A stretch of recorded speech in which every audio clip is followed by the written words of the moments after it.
अब हमारा question number 11 है, find the area of the region bounded by the curve y² equal to 4x and the line x equal to 3। मतलब वक्र y² equal to 4x और रेखा x बराबर 3 से घिरे हुए क्षेत्र का क्षेत्रफल ज्ञात कीजिए। तो यहां पर y² इक्वल टू 4x दिया हुआ है। ये एक परवलय का पैराबोला का इक्वेशन है। y² से चालू हो रहा है तो आप x अक्ष की दिशा में परवलय को बनाएंगे। तो ये मैंने बना दिया x अक्ष की दिशा। अब यहां पर दिया हुआ है x इक्वल टू 3। ये एक रेखा है, एक लाइन है।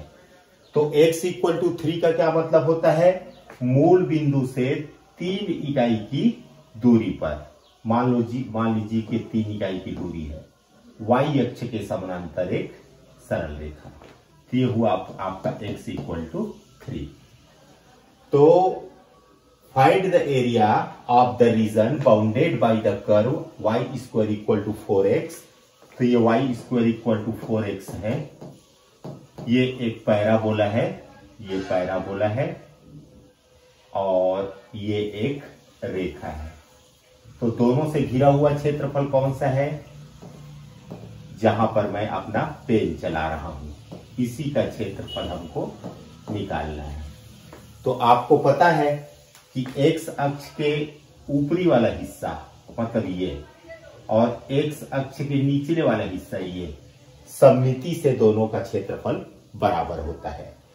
तो मैं ऊपरी हिस्से का क्षेत्रफल आपको निकाल के दिखाता हूं और उसमें हम 2 का मल्टीप्लाई कर देंगे तो ये पूरा एरिया का क्षेत्रफल निकल जाएगा।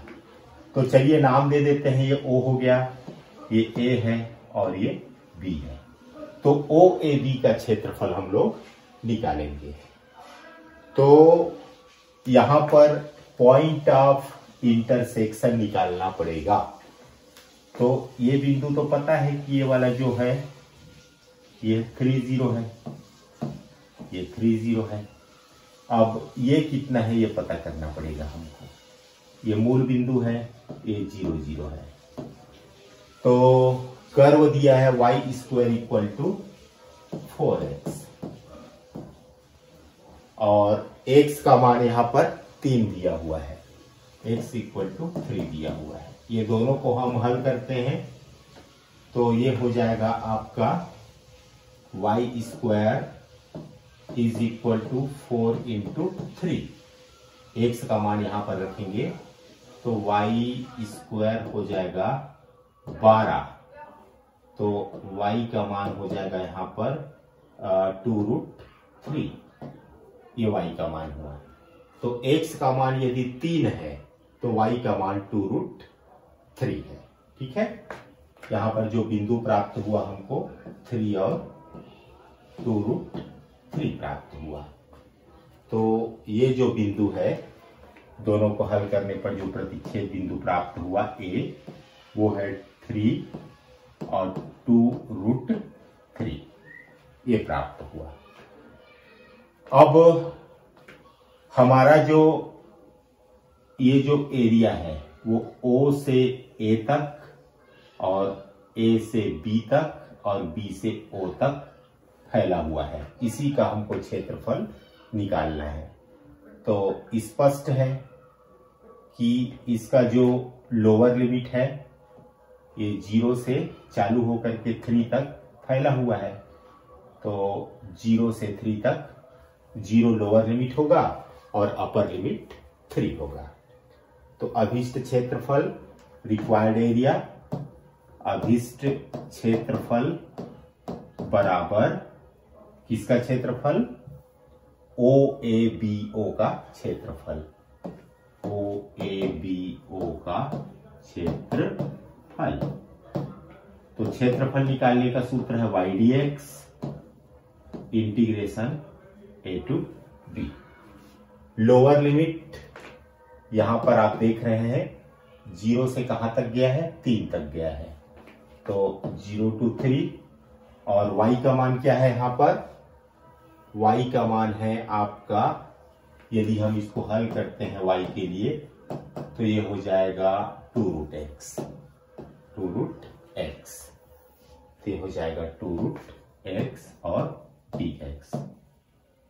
यहां पर 2 को बाहर निकालिए, √x का समाकलन x की पावर 3/2 अपॉन 3/2 होता है, लोअर लिमिट 0 अपर लिमिट 3, तो इज इक्वल टू 2, ये हो जाएगा 3/2, बाहर आके 2/3 हो जाएगा। अब यहां पर x की जगह 3 रखेंगे तो 3 की पावर 3/2, ठीक है, और माइनस करके 0 को रखेंगे तो 0 प्राप्त होगा। इस तरह से इसको और हल करते हैं तो ये हो जाएगा 2 दूनी 4, 4/3 इंटू 3 की पावर 3/2, ठीक है।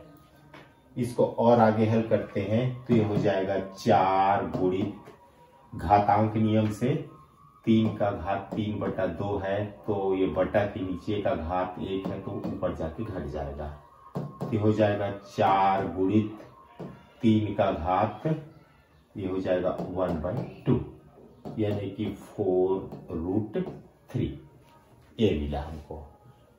अब ये किसका क्षेत्रफल था? ये इस पार्ट का क्षेत्रफल था, इतने का, OABO का। अब पूरे का निकालना है तो डबल करना पड़ेगा, मैं पहले ही बताया था।